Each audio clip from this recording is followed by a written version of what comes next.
കുരുക്ക് എന്ന ചിത്രത്തിന്റെ വിശേഷങ്ങൾ പങ്കുവെക്കാനായിട്ട് കുരുക്കിലെ നായകനും നായികയുമാണ് നമ്മളോടൊപ്പം ഉള്ളത്. അനിൽ ആൻഡോ and Meera Nair, welcome to the show. Thank you. അപ്പോൾ ശരിക്കും കുരുക്കിൽപ്പെട്ടതാണോ? അല്ല, കുരുക്കിൽപ്പെട്ടതല്ല. കുറേ നാളുകളായിട്ടുള്ള സിനിമയുടെ പുറകെയുള്ള ശ്രമമാണ്. അപ്പോൾ അത് പല സ്ഥലത്തും കുരുങ്ങി കിടക്കായിരുന്നു. മൊത്തത്തിലൊരു കുരുക്കിൽ ഏർപ്പെട്ട പോലെ ആയിരുന്നു മൊത്തത്തിൽ ഇതുവരെ. അത് ഒബ്വിയസ്ലി ഈ ജേണി അങ്ങനെയാണല്ലോ. നമുക്ക് ഉറപ്പില്ലാത്ത നമ്മുടെ മാത്രം സ്വപ്നങ്ങൾക്ക് വേണ്ടി നമ്മൾ ഇറങ്ങി തിരിച്ച ആൾക്കാരാണ്. അപ്പോൾ നമുക്ക് ആരുടെ മുമ്പിലും ധൈര്യത്തോടെ പറയാൻ പറ്റില്ല, എസ്പെഷ്യലി നമ്മുടെ ഫാമിലിയുടെ മുമ്പിൽ. ഞാൻ എൻ്റെ ഈ ട്രൈയിങ് പ്രോസസ്സ് സീരിയസ് ആയിട്ട് തുടങ്ങുന്നത് തന്നെ ആഫ്റ്റർ മാരേജാണ്. അപ്പോൾ അറിയാൻ പറ്റുമല്ലോ നമുക്ക്. ആഫ്റ്റർ മാരേജ് തുടങ്ങുന്നത് ശരിക്കും ഒരു സ്ട്രഗിളും കൂടിയാണ്. അപ്പോൾ ഒരാൾ കൂടെ നമുക്ക് അതിൻ്റെ അകത്ത് ഏർപ്പെടാം, സ്വന്തമായിട്ടല്ല, ഒരാളെയും കൂടെ നമ്മൾ റിസ്കിൽ ഏർപ്പെടുത്തുന്നവരാണ്. അതെ അതെ അതെ. പക്ഷേ ആ ഒരു അവരുടെയൊക്കെ സാക്രിഫൈസിൻ്റെ ഒരു റിസൾട്ടാണെന്ന് ഞാൻ വിചാരിക്കുന്നത്. അപ്പോൾ ഇതെനിക്ക് പ്രൂവ് ചെയ്തേ പറ്റൂ. അപ്പോൾ ഒരുപാട് കുരുക്കുകൾ അഴിക്കുന്നൊരു സിനിമയായിരിക്കും ഇത്, എനിക്ക് പേഴ്സണലി ആൻഡ് പ്രൊഫഷണലി മൈസെൽഫ്. അപ്പോൾ എങ്ങനെയാണ് മീരനോട് ചോദിക്കുവാണെങ്കിൽ അപ്പോൾ എൻ്റെ ഉത്തരം എങ്ങനെയായിരിക്കും? ഞാൻ തുടങ്ങുന്നത് ചൈൽഡ് ആർട്ടിസ്റ്റായിട്ടാണ്.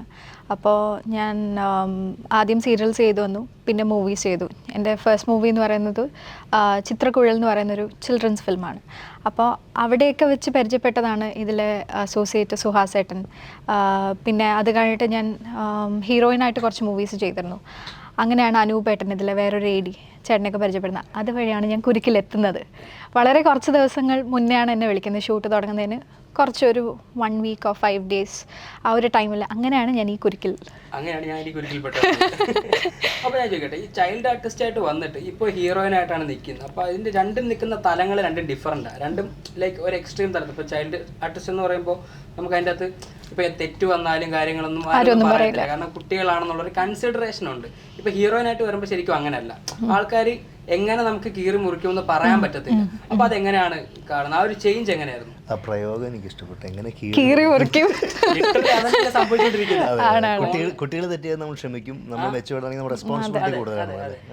അത് നമുക്ക് ഷൂട്ട് ലൊക്കേഷൻ, അതിലും പുറമേ സൈബർ ബുള്ളിങ് ആണ് എനിക്ക് തോന്നുന്നു. നമ്മൾ ചെറുതിലേ നമ്മളൊന്നും ആലോചിക്കുന്നില്ല. നമുക്ക് വരുന്ന പ്രോഗ്രാംസ് ചെയ്യുന്നു, നമുക്ക് വരുന്ന പ്രോജക്ട്സ് എടുക്കുന്നു, നമുക്കൊന്നും ആലോചിക്കേണ്ട ആവശ്യമില്ല. ഇപ്പം നമുക്കൊരു പ്രോജക്റ്റ് വന്നാലും ആദ്യം തിങ്ക് ചെയ്യുന്നത് ഇത് ആൾക്കാരെങ്ങനെ എടുക്കും, ഇത് സൈബർ ബുള്ളിങ്ങിന് ഒരു കാരണമാവോ എന്നുള്ളൊരു പേടിയുണ്ട്. അപ്പോൾ എല്ലാം ആൾക്കാരെങ്ങനെ എടുക്കും എന്ന് ആലോചിച്ച് വേണം നമ്മൾ ഇപ്പോൾ ഓരോന്ന് എടുക്കാൻ. പണ്ട് അങ്ങനത്തെ ഒരു സ്ട്രെസ്സേ ഇല്ല, എന്ത് വേണമെങ്കിലും ചെയ്യാം. അങ്ങനെ ഒരു ഇതാണ് എനിക്ക് ഏറ്റവും സ്റ്റാർക്കിംഗ് ഡിഫറൻസ് തോന്നുന്നത് അതിലാണ്. അങ്ങനെ ഒരു എന്തെങ്കിലും എക്സ്പീരിയൻസ് ഉണ്ടായിട്ടുണ്ടോ? ഇതുവരെ സൈബർ ബുള്ളിങ് കിട്ടിയില്ല, പക്ഷേ we do see a lot of people going through it. അതൊരു അത്ര ചെറിയൊരു ഫേസ് അല്ല. സൈബർ ബുള്ളിങ് കൊണ്ട് ഇപ്പൊ ആൾക്കാർ തങ്ങളുടെ ജീവൻ വരെ നഷ്ടപ്പെടുന്ന ഒരു കാലത്താണ്. പക്ഷെ ഇപ്പൊ ഈ പറയുന്നത് മറ്റുള്ളവർ എന്ത് ചെയ്യുന്നു, അതിന് ഞാനൊരു കാര്യം പറഞ്ഞു, your worthiness is not found by others എന്നുള്ളൊരു സാധനം. അപ്പൊ അതും നമ്മൾ ഇതിന്റെ അത് നോക്കേണ്ട കാര്യമില്ല. അതെ ഉണ്ട്, പക്ഷെ എവിടെയോ ബാക്ക് ഓഫ് യുവർ ഹെഡ് നമ്മളെപ്പോഴും അത് ഓഡിയൻസ് എങ്ങനെ എടുക്കും, അവർക്കത് ഇഷ്ടമാവോ എന്നൊക്കെ നമുക്ക് ബാക്ക് ഓഫ് അവർ ഹെഡ് അത് കാണും. സെക്കൻഡ് ഷോയിലാണ് സിനിമാ ജീവിതം തുടങ്ങിയത്, ദുൽഖറും തുടങ്ങിയത് അതിലാണ്. അവിടുന്ന് കുരുക്ക് വരെ എത്തി നിൽക്കുമ്പോൾ how was the journey to the film? Actually എൻ്റെ ജേണി എസ്റ്റാബ്ലിഷ്ഡ് ആയത് സെക്കൻഡ് ഷോയിലായിരിക്കും. പക്ഷേ എൻ്റെ ജേണി തുടങ്ങുന്നത് ലോങ് ആക്കോ. കാരണം എന്തോ കൃത്യമായിട്ട് പറഞ്ഞാൽ 98-ൽ നമ്മുടെ മഹേഷ് മിത്ര എന്നുള്ള റൈറ്റർ എന്നെ പരിചയപ്പെടുന്നു.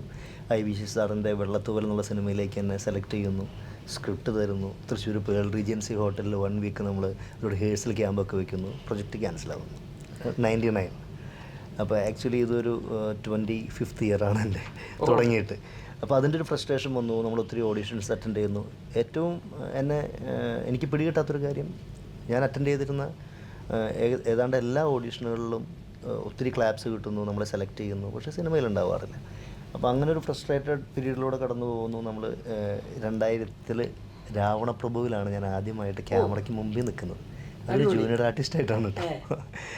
അത് ഒരു വണ്ടർഫുൾ എക്സ്പീരിയൻസ് ആയിരുന്നു, ഒരു ചാലഞ്ചിങ് ആയിരുന്നു. കാരണം എന്നെ ഒരു പ്രൊഡക്ഷൻ മാനേജർ വിളിക്കുന്നു. ഞാൻ അന്ന് തിരുവനന്തപുരത്തായിരുന്നു താമസിച്ചിരുന്നത്. അപ്പോൾ ഷൊർണൂരും പൊള്ളാച്ചിയിലായിട്ടാണ് ലൊക്കേഷൻ. അപ്പോൾ വിളിച്ചിട്ട് പറയുന്നു, നല്ലൊരു ക്യാരക്ടർ ഉണ്ട്, വരാൻ പറയുന്നു. അതോടൊപ്പം അദ്ദേഹം പറയുന്നത്, അനിലിൻ്റെ ഫ്രണ്ട്സ് ആരെങ്കിലും ഒരു 6 അടി ഹൈറ്റും നല്ല ശരീരമുള്ളവരുണ്ടെങ്കിൽ അവരെയും കൊണ്ടുപോകാൻ പറഞ്ഞു. ഞാൻ ചാലക്കുടിയിലുള്ള എൻ്റെ ഒരു ഫ്രണ്ടിനെ വിളിച്ച്, ലിജോ പെല്ലിശ്ശേരിയുടെ ക്ലോസ് ഫ്രണ്ടാണ് അവൻ. ആളെ പേര് പറഞ്ഞോ, കുഴപ്പമില്ല. അജീഷ് എന്നാണ്. അജീഷ് ബഹ്റൈനിലാണ്. അപ്പോൾ ഇന്നലെ അജീഷ് വിളിച്ചിട്ട് എന്നോട് പറഞ്ഞു, ഞങ്ങൾ എനിക്ക് ഒരുപാട് സന്തോഷമുണ്ട് ട്രെയിലറൊക്കെ കണ്ടിട്ടെന്ന് പറഞ്ഞിരുന്നു. അപ്പോൾ അജീഷിനെ വിളിച്ചു. ഞങ്ങൾ പൊള്ളാച്ചി പോയി. അവിടെ ചെന്ന് മണീസ് ലോഡ്ജിൽ നമ്മളെ ഇങ്ങനെ സെലക്ഷൻ പ്രൊസീജിയറാണ്. അവനെ സെലക്ട് ചെയ്തു, എന്നെ റിജക്റ്റ് ചെയ്തു. എന്തൊരു നോട്ടം നോക്കിയോ? ഇല്ല. കാരണം ഞാൻ വിശ്വസിക്കുന്ന കാര്യം എൻ്റെ സ്പേസ് അവിടെ ഉണ്ടെന്ന് ഞാൻ വിശ്വസിക്കുന്ന ആളാണ്. കാരണം ഞാൻ എപ്പോഴും ഓരോ അവസരങ്ങളും നഷ്ടപ്പെടുമ്പോൾ ഞാൻ വിചാരിക്കുന്നത് there is something better is waiting for me എന്നാണ്. ആ ഒരു കോൺഫിഡൻസും ആ ഒരു ഹോപ്പുമാണ് എന്നെ, അല്ലെങ്കിൽ 25 വർഷമായിട്ട് നമ്മൾ സിനിമയുടെ പുറകെ ട്രൈ ചെയ്തുകൊണ്ടിരിക്കുന്ന it's not a easy thing. കാരണം എന്നോട് എൻ്റെ ഫാമിലി മെമ്പേഴ്സ്, എൻ്റെ ക്ലോസ് ഫ്രണ്ട്സൊക്കെ പലപ്പോഴും ചോദിക്കാറുണ്ട്, എടാ ഇത് ഭയങ്കര ഓവർ കോൺഫിഡൻസ് ആണ് കേട്ടോ നീ ഈ സിനിമയുടെ പുറകെ നടക്കുന്നത്. Now I M 45, I have 3 kids. അപ്പോൾ 25 വർഷമായിട്ട് നമ്മൾ വീണ്ടും കീപ് ട്രൈങ്. ഞാൻ ഈ കുരുക്ക് സിനിമയിൽ നായകനായിട്ട് അഭിനയിച്ചതിന് ശേഷം അതിൻ്റെ പോസ്റ്റ് പ്രൊഡക്ഷൻ കലാഭവൻ സ്റ്റുഡിയോയിൽ നടക്കുമ്പോൾ ഞാൻ നമ്മുടെ മുറ എന്നുള്ള സിനിമയിൽ ഓഡിഷൻ അറ്റൻഡ് ചെയ്തിരുന്നു. അപ്പോൾ ഓഡിഷൻ അറ്റൻഡ് ചെയ്യുമ്പോൾ ഞാൻ കോമൺ ഓഡിഷനാണ് അറ്റൻഡ് ചെയ്യുന്നത്. അപ്പോൾ അവിടെ ചെന്നിരിക്കുമ്പോൾ എന്നെ പലരും തിരിച്ചറിയുന്നുണ്ട്. 4-ാം മുറയിലുണ്ടായിരുന്നല്ലോ, എൻ്റെ കാക്കിലുണ്ടായിരുന്നല്ലോ, സെക്കൻഡ് ഷോയിലുണ്ടായിരുന്ന ആളല്ലേ, ചേട്ടൻ തന്നെ നമ്മുടെ കൂടെ ഇരിക്കുന്നത്. അവരുടെ പേടിയെന്ന് വെച്ചാൽ ഇയാൾ വന്നിട്ട് നമ്മുടെ ചാൻസ് കളയുന്നു. അപ്പോൾ അസോസിയേറ്റിനോട് പറഞ്ഞു അല്ല. അപ്പം ഞാൻ പറഞ്ഞു ഏകദേശം ഒരു 70ഓളം സിനിമകളിൽ അഭിനയിച്ചതിന് ശേഷമാണ് പൃഥ്വിരാജ് അയ്യ എന്നുള്ള സിനിമയുടെ ഓഡീഷന് മുംബൈയിലേക്ക് പോയത്. അതൊക്കെ നമുക്ക് ഭയങ്കര ഇൻസ്പിറേഷനാണ്. കാരണം സൗത്തിൽ, തമിഴിലും മലയാളത്തിലും ഒക്കെ അഭിനയിച്ച ഒരു ആക്ടർ, ഇവിടുത്തെ ഒരു സ്റ്റാറാണ്. അപ്പോൾ അദ്ദേഹത്തിന് ഓഡിഷൻ ചെയ്യാന്നുണ്ടെങ്കിൽ എനിക്കെന്തുകൊണ്ടില്ല. കാരണം നമ്മളെ അറിയുന്നത് പലപ്പോഴും നമ്മുടെ സർക്കിളിലായിരിക്കും. എനിക്ക് കൂടുതൽ ഓഫേഴ്സ് കിട്ടണമെങ്കിൽ I have to search it and find it. Comfort zone break ചെയ്ത് പുറത്ത് വരുമ്പോൾ നമുക്ക് കുറേ ഓപ്പർച്യൂണിറ്റീസ് ഉണ്ടാവും. അപ്പോൾ ജേണി എന്ന് പറഞ്ഞാൽ it was A tough journey. ഞാൻ വേറൊരു ഇൻ്റർവ്യൂവിൽ പറഞ്ഞിരുന്നത്, കഴിഞ്ഞ ദിവസം പറഞ്ഞിരുന്നത്, രാവണപ്രഭുവിൽ അവിടെ ചെല്ലുന്നു, ക്യാരക്ടറില്ല. അപ്പോൾ അവനെ സെലക്ട് ചെയ്തത് ഞാൻ എന്നോട് പറഞ്ഞു, നീ നിൽക്കും വേറൊരു ക്യാരക്ടർ ഉണ്ടെന്ന് പറയുന്നു. അപ്പോൾ ആ തകില പൊകില കുരവ കുഴല പാട്ടുണ്ടല്ലോ, ആ പാട്ട് വലിയൊരു ഓപ്പൺ സ്പേസിൽ ഒരു ടെമ്പിളിൻ്റെ സെറ്റൊക്കെ ഇട്ടിട്ട്, അപ്പോൾ നമുക്ക് ചെന്നപ്പോൾ തന്നെ ഒരു കാവ്യമുണ്ടും ഒരു തോർത്തും തന്നു. അപ്പോൾ ഞാൻ വിചാരിച്ചു എന്തോ കാര്യസ്ഥൻ്റെ പരിപാടിയായിരിക്കും. നമ്മുടെ പ്രതീക്ഷ അങ്ങനെയാണല്ലോ, നമ്മുടെ ആഗ്രഹം വലുതാകുമ്പോൾ നമ്മളെല്ലാം അതിനനുകൂലമായിട്ട് ചിന്തിക്കും. പക്ഷേ അവിടെ ഒരു 500 പേര് ആ ഉത്സവത്തിന് നിൽക്കുന്നുണ്ട്. ആ നാട്ടുകാരിൽ ഒരാളായിട്ട് നിൽക്കുകയാണ്. അങ്ങനെ നിന്നൊരു 2-3 ദിവസം കഴിഞ്ഞപ്പോഴേക്കും സൺബേൺ കാരണം സ്കിന്നൊക്കെ പീൽ ചെയ്ത് തുടങ്ങി. ഒരു 7 ദിവസത്തെ ഷൂട്ട് കഴിഞ്ഞ് വീട്ടിലെത്തിയപ്പോഴേക്കും മുഖമൊക്കെ അങ്ങനെ പീൽ ചെയ്തു സ്കിൻ. അതായിരുന്നു ഫസ്റ്റ് എക്സ്പീരിയൻസ്. നെക്സ്റ്റ് എക്സ്പീരിയൻസ് വിനോദയാത്രയിലേക്ക് വിളിക്കുകയാണ്. 2005 വിനോദയാത്രയിൽ പാലക്കാട് സ്നേഹം ചാരിറ്റബിൾ അവരുടെ ഒരു ഹോസ്പിറ്റലിലാണ് ലൊക്കേഷൻ. നൈറ്റ് ഷൂട്ടാണ്. അവിടെ ചെന്നപ്പോൾ ഞാൻ ഭയങ്കര ഹാപ്പിയായി. കാരണം വെയിലില്ലാത്തതുകൊണ്ട് മാത്രമല്ല, അതും ഒരു കാര്യമാണ്. ഇപ്പോഴാണ് ഞാൻ അതിനെക്കുറിച്ച് ചിന്തിക്കുന്നത്. ഞാൻ ഹാപ്പി ആയെന്ന് പറഞ്ഞാൽ നമ്മുടെ മനസ്സിൽ ഏത് ക്യാരക്ടർ കിട്ടുന്നു എന്നുള്ളതാണല്ലോ. അപ്പം ഞാൻ വിചാരിച്ചു, നമ്മൾ വിളിക്കുമ്പോൾ നമ്മുടെ വിചാരം എന്താണ്, ദിലീപ് ഏട്ടനായിട്ട് കോമ്പിനേഷൻ ഉണ്ടാവും, മീര ജാസ്മിനായിട്ട് കോമ്പിനേഷൻ ഉണ്ടാവും, നല്ല ഡയലോഗ്സ് ഉണ്ടാവും. ഇല്ല. അപ്പോൾ ഗുഡ് ക്വസ്റ്റ്യൻ. അങ്ങനെ അവിടെ ചെന്നപ്പോൾ ഞാൻ ഹാപ്പി ആവാൻ കാരണം ഒരു പോലീസ് കോസ്റ്റ്യൂമാണ് നമുക്ക് തരുന്നത്. അപ്പോൾ ഈ ഹോസ്പിറ്റലിൻ്റെ ഫ്രണ്ടിൽ ആ കണ്ണത്ത ദൂരത്ത് കയ്യെത്തണമെന്നുള്ള സോങ്ങിൻ്റെ പോർഷൻസ് എടുക്കുന്നത്. അപ്പോൾ മീര ജാസ്മിനും മുരളിച്ചേട്ടൻ ഹോസ്പിറ്റലിലേക്ക് കൊണ്ടുവരുന്ന സ്ട്രെച്ചറിൽ കൊണ്ടുപോകുന്ന പരിപാടിയാണ്. അപ്പോൾ നമുക്ക് യൂണിഫോം തന്ന് ഞാൻ യൂണിഫോമൊക്കെ ഇട്ട് ഞാൻ മൊബൈലിലൊക്കെ സെൽഫിയൊക്കെ എടുത്ത് ഭയങ്കര ഹാപ്പി ആയിട്ട് നിൽക്കുന്നു. കാരണം ഈ പോലീസ് വേഷങ്ങൾ ചെയ്യാൻ എനിക്ക് ഭയങ്കര ഇഷ്ടമായിരുന്നു. പക്ഷേ ശ്രീബാലയാണ് അസോസിയേറ്റ് ഡയറക്ടർ. ശ്രീബാല എന്നെ എല്ലാവരും നമ്മളെ വിളിച്ചു, ഒരു 5-7 പേരെങ്ങനെ വിളിച്ച് നിർത്തി, നോക്കിയിട്ട് പറഞ്ഞു, ഏയ് തനിക്ക് നെയിം ബോർഡില്ലല്ലോ, എന്താ നെയിം ബോർഡ് അവിടെ പോയി മാറിയെന്ന് പറഞ്ഞു. അപ്പോൾ ഞാൻ എനിക്കാണെങ്കിൽ കരച്ചിലിൻ്റെ ഒക്കെ കണ്ണൊക്കെ നിറഞ്ഞ് തുളുമ്പി. ഞാൻ ആ പതുക്കെ ഒരു മാവിൻ്റെ ചുവട്ടിൽ പോയി നിൽക്കാം, ഇങ്ങനെ നിന്നിട്ട് കുറച്ച് കഴിഞ്ഞപ്പോൾ ശ്രീബാലയുടെ അടുത്ത് ആരും ഇല്ലാത്ത സമയമായപ്പോൾ ഞാൻ അടുത്തേക്ക് ചെന്നു. മേഡം, ഞാൻ എൻ്റെ അമ്മയോടൊക്കെ പറഞ്ഞിട്ട് വന്ന്, ഫ്രണ്ട്സിനോടൊക്കെ പറഞ്ഞിട്ടാണ് വന്നിരിക്കണം, എന്നെ എവിടെയെങ്കിലും ഒന്ന് പിടിച്ച് നിർത്തുമെന്ന് പറഞ്ഞു. നെയിം ബോർഡ് ഇല്ലാതെ ഞാൻ പറഞ്ഞത് എൻ്റെ മിസ്റ്റേക്ക് അല്ലല്ലോ, കോസ്റ്റ്യൂം അവർ ശ്രദ്ധിച്ചിട്ടില്ല, എനിക്കറിയില്ലായിരുന്നു. ഞാൻ മാറി നിന്നു. കുറച്ച് ഇടയ്ക്ക് അവരെന്നെ ഇങ്ങനെ നോക്കൂട്ടാ. അപ്പോൾ എൻ്റെ നിൽപ്പും ഭാവമൊക്കെ കണ്ട് സങ്കടം വന്നിട്ടാണെന്ന് തോന്നുന്നു. ഷോട്ടിന് മുമ്പായി ഇപ്പം എന്നോട് പറഞ്ഞു, ബാക്കി എല്ലാവരും പല സ്ഥലങ്ങളിൽ പ്ലേസ് ചെയ്തു. എന്നോട് ഇങ്ങോട്ട് വരാൻ പറഞ്ഞു. ഞാൻ ചെന്ന് എന്നെ ആ എൻട്രൻസിലുള്ള കൊളാപ്സ് ഗ്രില്ലിൻ്റെ അവിടെ പിടിച്ച് നിർത്തി. പാട്ടിൽ മീര ജാസ്മിൻ ഇങ്ങനെ ഓടി വന്നിട്ട് മീര ജാസ്മിൻ നിൽക്കുന്നത് എൻ്റെ സൈഡിലാണ്, എൻ്റെ ഫ്രെയിം. ചിത്രഗീതം ഉണ്ട് ആ സമയത്ത്. അപ്പോൾ 2005 കാലഘട്ടത്തിൽ. അപ്പോൾ ചിത്രഗീതത്തിൽ ഈ പാട്ടങ്ങ് വന്നു. പാട്ട് വന്നപ്പോൾ നാട്ടിൽ മുഴുവൻ മീര ജാസ്മിൻ്റെ കൂടെ അഭിനയിച്ചിട്ടുണ്ട്. അവരങ്ങനെ അവർക്ക് ക്യാരക്ടറിനുണ്ടെന്ന് അറിയില്ല. അല്ല പള്ളിയിൽ അച്ഛൻ എന്നെ വിളിച്ചിട്ടുണ്ട്, കൊള്ളാലോ നീ മീര ജാസ്മിൻ്റെ കൂടെ അഭിനയിച്ചിട്ടുണ്ടല്ലേ. റിലീസിൻ്റെ 2 ദിവസം മുമ്പ് ഞാൻ എൻ്റെ ആൻറ്റിയുടെ വീട്ടിൽ പോയി. അത് കഴിഞ്ഞപ്പോൾ എൻ്റെ ഫ്രണ്ട്സ് പടം കണ്ട് അവരുടെ വിചാരം ഞാൻ വലിയ അവരോടാണ് നിർത്തിക്കൂടെ ഈ പരിപാടി, എത്ര വർഷമായി. ഇതാണ് നമ്മുടെ ജേണി. അങ്ങനെ പിന്നെ യാതൊരു വഴിയില്ലാതെ ഇരുന്നപ്പോഴാണ് ഞാൻ നിയോ ഫിലിം സ്കൂളിലൊരു കോഴ്സ് ജോയിൻ ചെയ്തത്, acting course, weekend acting course. അതൊരു 6 മാസത്തെ കോഴ്സിൽ ഒരു ഏകദേശം 8-9 ഷോർട്ട് ഫിലിമുകളിൽ അഭിനയിച്ചിരുന്നു. ആ ഷോർട്ട് ഫിലിമുകളിൽ ഇന്നൊരു 3-3.5 മിനിറ്റ് ഞാൻ കട്ട് ചെയ്തിട്ടൊരു വീഡിയോ ഷോർട്ടിലാക്കി CD പ്രിൻ്റ് ചെയ്തിട്ട് അതിൻ്റെ ക്യാരക്ടേഴ്സിൻ്റെ പിക്സ് സ്റ്റിക്കർ അടിച്ചിട്ട് അതിൽ അനിലാൻഡോ മൊബൈൽ നമ്പർ ഇമെയിൽ ID വെച്ചിട്ട് ഞാൻ ഈ ഒരു 10 CD ഉണ്ടാവും എൻ്റെ ബാഗിൽ. അപ്പോൾ ഫ്രണ്ട്സ് പറയടാ, നോർത്ത് റെയിൽവേ സ്റ്റേഷനിൽ അതിൻ്റെ CD എടുക്കുന്നുണ്ടായിരുന്നല്ലോ, ബസ് സ്റ്റാൻഡിൽ CD എടുക്കുന്നുണ്ടായിരുന്നല്ലോ എന്നൊക്കെ പറയാം. പക്ഷെ ഞാൻ ഒരു കാര്യം ചോദിക്കട്ടെ, ഇപ്പം നമ്മൾ വളരെ തമാശപൂർവ്വം പറഞ്ഞതാണ്, പക്ഷെ അതിൻ്റെ അകത്ത് എപ്പോഴും നമുക്കിത് കേൾക്കുമ്പോൾ ഒരു വിഷമം ഉണ്ടാവില്ലേ? ഉറപ്പായിട്ടും ഒരു വിഷമം ഉണ്ടാവും.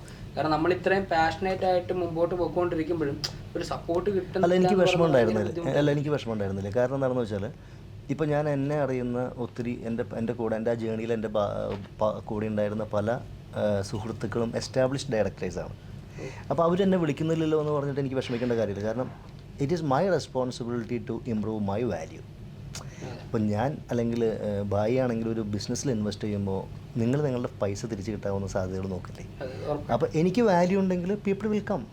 അപ്പോൾ that is my responsibility. That's what I was doing for the last 25 years. അപ്പോൾ അത് അവരുടെ ആരുടെയും മിസ്റ്റേക്ക് അല്ല. I am happy with all rejections, because rejections ആണ് എന്നെ ഇഗ്നൈറ്റ് ചെയ്തിരിക്കുന്നത്. എൻ്റെ ഒരു പാഷൻ അല്ലെങ്കിൽ എൻ്റെ ഒരു challenge. I'm really grateful to them. കാരണം നമുക്ക് ചില സ്ഥലങ്ങളിലൊക്കെ പ്രൂവ് ചെയ്യണ്ടേ, എനിക്ക് എന്നോട് പ്രൂവ് ചെയ്യണ്ടേ. അപ്പോൾ മീരയുടെ ഒരു ജേർണിയിലേക്ക് ഇതുപോലത്തെ സ്റ്റേജസ് ഉണ്ടായിട്ടുണ്ടോ? ലൈക്ക് ഒരു അപ്സ് ഉണ്ടാകുമ്പോൾ ഒബ്വിയസ്ലി ഡൗൺസ് ഉണ്ടാവാറുണ്ടല്ലോ. അപ്പോൾ ആ ഡൗൺസ് വരുമ്പോഴത്തേക്ക് ഹൗ യു ഓവർകം ദാറ്റ്? ഇപ്പം മൻലേട്ടൻ പറഞ്ഞ പോലെ അത്രയും ഒരു സ്ട്രഗിൾ വന്നിട്ടില്ല. കാരണം ഞാൻ എൻ്റെ ഫസ്റ്റ് പ്രയോറിറ്റി എഡ്യൂക്കേഷൻ ആയിരുന്നു.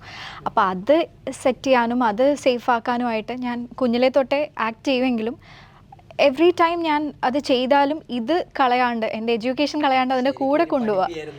അല്ല, ഞാനൊരു കാര്യം ശ്രദ്ധിച്ചത്, അനിലേട്ടൻ പറഞ്ഞ പോലെ അത്ര സ്ട്രഗിൾ ചെയ്യേണ്ട വന്നിട്ടില്ല എന്ന് പറഞ്ഞു. എൻ്റെ അത്ര സ്ട്രഗിൾ ചെയ്യേണ്ട വന്നിരുന്നെങ്കിൽ ഇപ്പോൾ ഗ്രാൻഡ് മാം ആയാനെ.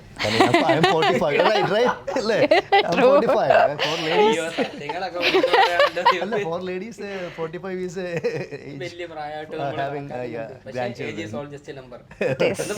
അതെ, it is age is just a number. അപ്പോൾ എൻ്റെ സ്ട്രഗിൾ അതായിരുന്നു. എന്ന് വെച്ചാൽ എഡ്യൂക്കേഷനും അറ്റ് ദ സെയിം ടൈം എനിക്ക് ഇഷ്ടപ്പെടുന്ന മൂവീസ് ചെയ്തുകൊണ്ട് പോകാമെന്നുള്ളതായിരുന്നു എൻ്റെ സ്ട്രഗിൾ എന്ന് പറയുന്നത്. അത് ചെയ്ത് ഇപ്പം I M at A safe place where ഞാൻ എൻ്റെ മാസ്റ്റേഴ്സ് കംപ്ലീറ്റ് ചെയ്തു. ഇനി എനിക്ക് മൂവീസ് പെർസ്യൂ ചെയ്യാം. എനിക്കിനി I can start doing movies as much as I like to.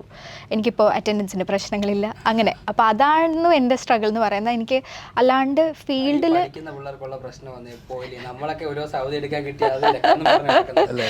അല്ല, എൻ്റെ കേട്ടില്ലേ, കോളേജിൽ കേട്ടണ്ടേ. അപ്പോൾ അതായിരുന്നു എൻ്റെ പ്രശ്നം. ഇപ്പോൾ എനിക്ക് പെർസ്യൂ ചെയ്യാനുള്ളൊരു ടൈമുണ്ട്. ഇനിയായിരിക്കും ചിലപ്പോൾ എൻ്റെ സ്ട്രഗിൾ. ഞാൻ ഡിസ്റ്റൻസ് ചെയ്തത് മാർവാനസിലാണ്. ഡിസ്റ്റൻസ് ആയതുകൊണ്ട് എല്ലാ ദിവസവും ഞങ്ങൾക്ക് ക്ലാസ് ഇല്ല. അല്ല, മാസ്റ്റേഴ്സും അതിനു മുന്നേയുള്ള സ്കൂളിലും ഒക്കെ ഇത് ഭയങ്കര ഇഷ്യൂസ് ആയിരുന്നു, അറ്റൻഡൻസ് കുറയുന്നതും ഒക്കെ. യെസ്, അപ്പം ചൈൽഡ് ആർട്ടിസ്റ്റ് ആയതുകൊണ്ട് ഞാൻ ആ സമയത്ത് വർക്ക് ചെയ്തുകൊണ്ടിരുന്നപ്പോൾ എനിക്ക് അറ്റൻഡൻസ് ഇതുമൊക്കെ ഇഷ്യൂ ആയിട്ട് വന്നിട്ടുണ്ടായിരുന്നു. സ്കൂൾ ടൈമിൽ ഭയങ്കര ഇഷ്യൂ ആയിരുന്നു. കൈരളിയോട്ട് മുന്നേ ഒരു ബന്ധമുണ്ട്. കൈരളിയുടെ ആങ്കർ ആയിരുന്നു ആക്ച്വലി. ആങ്കർ അല്ല, ഞാനൊരു റിയാലിറ്റി ഷോയിൽ അന്ന് പാർട്ടിസിപ്പേറ്റ് ചെയ്തിരുന്നു, ലിറ്റിൽ സ്റ്റാർസ് എന്ന് പറഞ്ഞിട്ട്. അന്ന് ഈ ചൈൽഡ് ആർട്ടിസ്റ്റുകളെ വെച്ചിട്ടുള്ളൊരു റിയാലിറ്റി ഷോ ആയിരുന്നു അത്.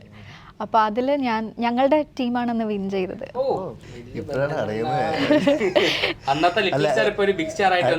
അരവിന്ദ, ഇതൊന്നും അറിയാതെ ഞാൻ എന്തെങ്കിലും ഇത്ര വലിയൊരു ഇവിടെ വരുമ്പോൾ നമ്മൾ ഡിഗ് ചെയ്യുമ്പോഴാണ് ഇതെല്ലാം പുറത്ത് വരുന്നത്, അല്ലാതെ പുറത്ത് പറയുന്നില്ല. എന്തുകൊണ്ടാണ് അങ്ങനെ തന്നെയാണോ? ഒരു സീക്രട്ട് ബോക്സ് ആണോ? സീക്രട്ട് ബോക്സ് എനിക്കങ്ങനെ, എനിക്ക് എന്നെ മാർക്കറ്റ് ചെയ്യാൻ അറിയില്ല എന്ന് പറയുന്നതായിരിക്കും കറക്റ്റ്.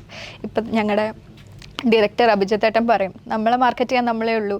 അപ്പോൾ എൻ്റെ ഇൻസ്റ്റ ആണെങ്കിലും ഹാൻഡിലൊന്നും ഞാൻ അങ്ങനെ നന്നായിട്ട് കൊണ്ടുപോകുന്ന ഒരാളല്ല. ഭയങ്കര ഇന്നാക്റ്റീവ് ആയിരുന്നു. ഇപ്പോൾ വീണ്ടും ഞങ്ങളുടെ മൂവിക്ക് വേണ്ടി ആക്റ്റീവായി അങ്ങനെ. അപ്പോൾ അതുകൊണ്ടായിരിക്കാം ചിലപ്പം അങ്ങനെ ഞാനൊന്നും പറയാറില്ല, ചോദിക്കുമ്പോൾ പറയും. അതെന്താ സംഭവം എന്നറിയോ? അതിൽ ഏറ്റവും വലിയ മുഖ്യ പങ്ക് വഹിക്കുന്നത് നമ്മളെ സൊസൈറ്റിയാണ്, സൊസൈറ്റിയിലുള്ള ആൾക്കാരാണ്. നമ്മളെ കുറിച്ച് നല്ലത് കേട്ടാൽ അവരൊരിക്കലും പറയത്തില്ല.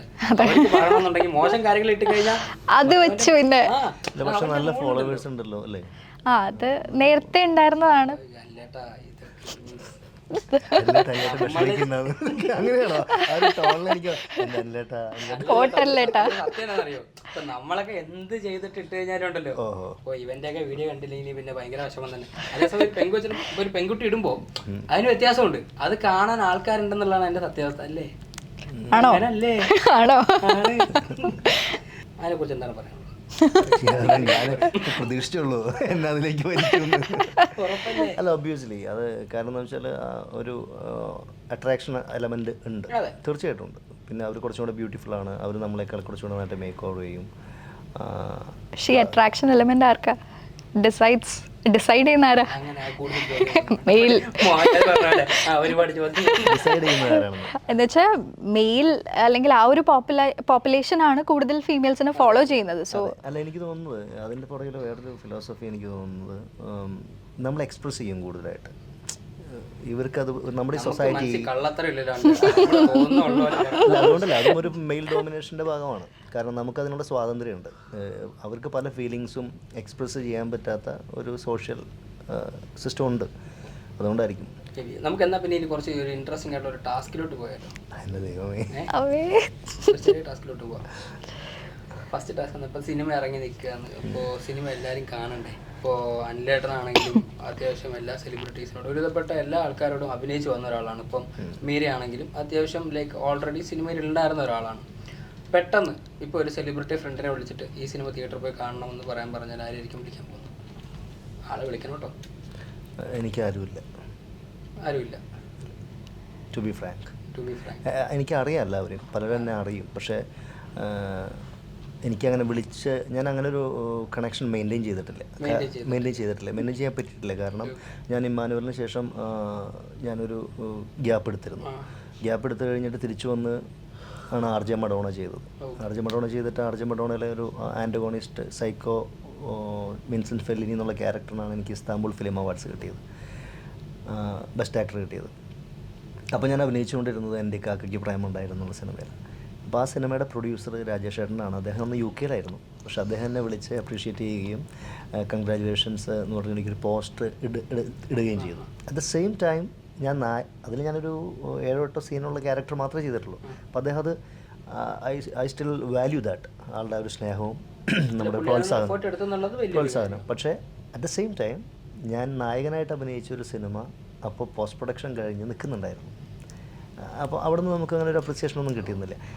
അപ്പോൾ പല രീതിയിലാണ് ആളുകൾ. പിന്നെ എനിക്ക് നമ്മുടെ ഫസ്റ്റ് ലുക്ക് പോസ്റ്റർ റിലീസ് ചെയ്യാൻ വേണ്ടി സമീപിക്കുമല്ലോ ഒബ്വിയസ്ലി. അപ്പോൾ ലിജോ പെല്ലിശ്ശേരി സിനിമയിൽ വരുന്നതിന് മുമ്പേ നമുക്കറിയുന്ന ആളാണ്. ലിജോ പറഞ്ഞപ്പോൾ തന്നെ അല്ലേ എനിക്ക് പോസ്റ്റർ അയച്ചു തരും, ചെയ്തു. അതല്ലാതെ എനിക്ക് റെഗുലർ കോണ്ടാക്റ്റ് ഉള്ള സെലിബ്രിറ്റീസ് ആരുമില്ല.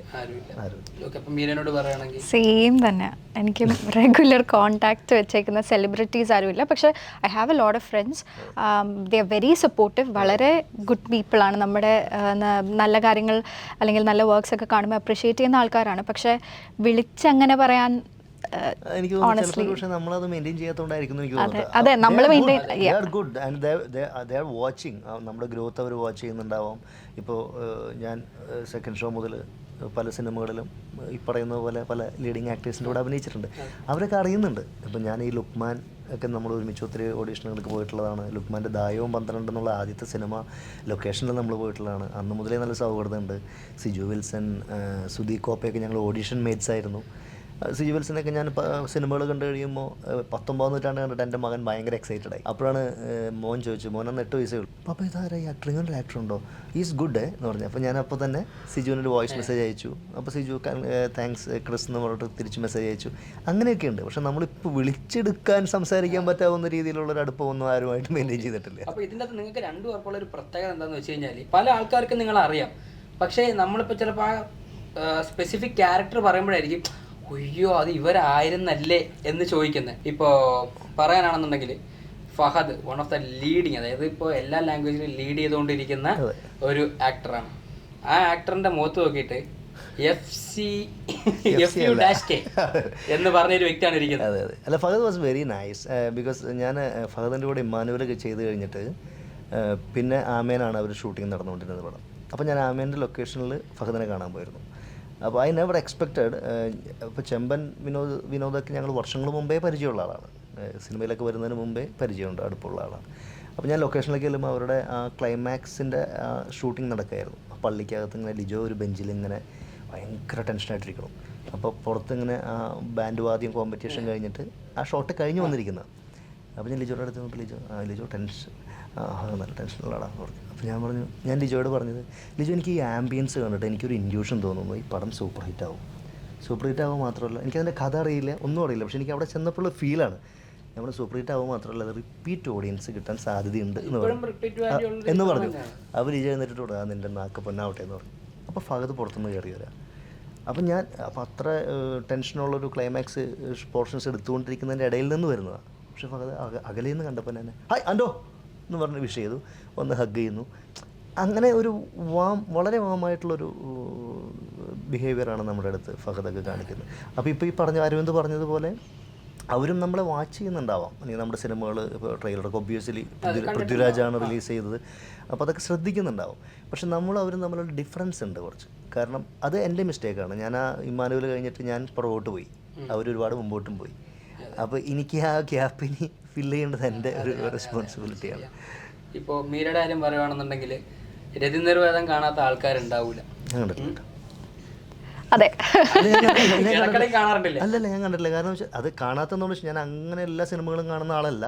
കാരണം കഴിഞ്ഞ ഇന്റർവ്യൂവിലാണ് ചോദിച്ചപ്പോഴാണ് ഞാൻ അറിയുന്നത് മീര അതിനകത്ത് അഭിനയിച്ചിരുന്നത്. പപ്പുവിന്റെ സിസ്റ്റർ ആ ക്യാരക്ടർ. അതിനെ കുറിച്ചോ? കാരണം അറിയാമോ, ആ സീനിലകത്ത് മീൻസ് ആ സിനിമയ്ക്കുള്ളില് മേജർ ഫോക്കസ് വേറെ ആൾക്കാരിലോട്ട് പോകുന്നത് കാരണം ചിലപ്പോൾ ശ്രദ്ധിച്ചിട്ടുണ്ടാകും. സച്ചു പറഞ്ഞതല്ലേ, അനീതിയുടെ ക്യാരക്ടർ ഇത്രയും പ്രാവശ്യം കണ്ടിട്ട് ഞാൻ കണ്ടിട്ടില്ലല്ലോ അത്. അനീതിയുടെ ക്യാരക്ടർ സച്ചു. അപ്പൊ അതേന്ന് പറഞ്ഞപ്പോ അതാ ഞാൻ ശ്രദ്ധിച്ചില്ല. ഞാൻ ചെറുതാണ്, എനിക്ക് തോന്നുന്നു ഒരു 7th സ്റ്റാൻഡേർഡ് 8th സ്റ്റാൻഡേർഡ് ആണെന്ന് തോന്നുന്നു. പപ്പുവിൻ്റെ അനിയത്തിയായിട്ടാണ് ചെയ്യുന്നത്. കൂടുതൽ പറയാനായിട്ട് വലുതായിട്ടൊന്നും ഇല്ല അതിനെക്കുറിച്ച്. ഞാൻ ചെറുതല്ലേ, അപ്പോൾ എനിക്ക് വലിയ ഓർമ്മയില്ല. ഞങ്ങൾ 3 കുട്ടികളാണ്. അപ്പോൾ ഞങ്ങൾക്ക് എല്ലാം കോമ്പിനേഷൻ സീൻസ് ഞങ്ങൾ 3 പേരാണ്. അങ്ങനത്തെ സംഭവങ്ങളാണ് അതിൽ. അല്ലാണ്ട് ആ ഒരു ഫാമിലി കാണിക്കുന്ന ആ ഒരു ബോണ്ടും കാര്യങ്ങളും അപ്പോൾ മാത്രമേ ഞങ്ങൾക്ക് ഉള്ളൂ സീൻസൊക്കെ. അതുകൊണ്ടായിരിക്കും പലരും കണ്ടിട്ടില്ലാത്തത്. അതിനുശേഷം കണ്ടിട്ടില്ല. ഇല്ല. അതിലൊരു തേർഡ് പാർട്ടൊക്കെ വരും പോകുന്നുണ്ടെന്നൊക്കെ പറയുന്നുണ്ട്. അപ്പോൾ അതിൽ കാണാൻ അതിനുശേഷം ഞാൻ വാഷ് ചെയ്തു സുരേഷ് അങ്കിളിൻ്റെ തന്നെ പ്രൊഡക്ഷൻ. അപ്പോൾ പ്രൊഡ്യൂസേഴ്സ് സൈഡ് അവരെല്ലാം കണ്ടു, പക്ഷേ പിന്നെ ശ്വേത മാമിനൊന്നും കണ്ടിട്ടില്ല. അപ്പോൾ നമുക്ക് എന്നാ പിന്നെ ടാസ്കുകൾ അങ്ങോട്ട് കംപ്ലീറ്റ് ചെയ്യാം. അപ്പോൾ ഒരു ടാസ്ക് എന്നാണ് ഇത്രയും വലിയൊരു കഥകളിലോട്ട് പോയത്. അപ്പോൾ നമുക്ക് ഇനി ടാസ്ക് ഹാൻഡിൽ ചെയ്യാവേ. ഒരു ഗംഭീര ടാസ്ക് ഉണ്ട്.